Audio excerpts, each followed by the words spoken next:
Hoy, ikaw, bakit mo pinagkakalat na magjowa tayo?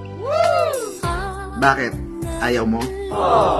Eh, hindi nga kita kilala eh. E di, break na tayo.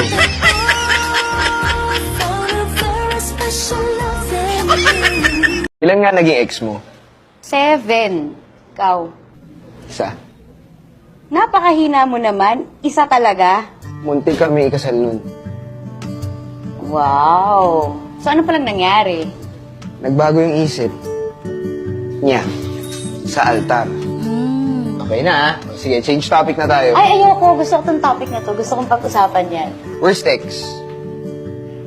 Yung may asawa. Nakakatakot na rin magmahal eh. Hindi ko maintindihan yung mga taong takot ng magmahal pagkatapos masaktan. Di ikaw na matapang.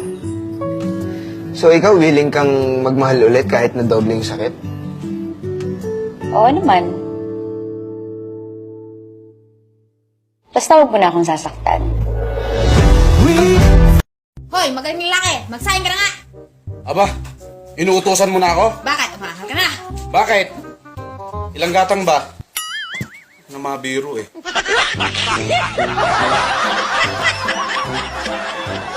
Gutom ako. Magluto ka? Hindi ako marunong magluto kasi wala namang nagturo sa akin. Wala nga din nagturo sa'yo paano magtanggal ng bra.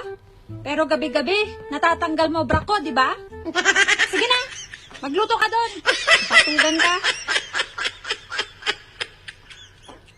Duet tayo. Pwede ba kitang yayain? Saan? Sa pasyalan. Sige ba? Pagkatapos ituloy na sa kasalan. Ha? Baliw ka ba? Ito naman hindi mabiro. Parang gago ka kasi.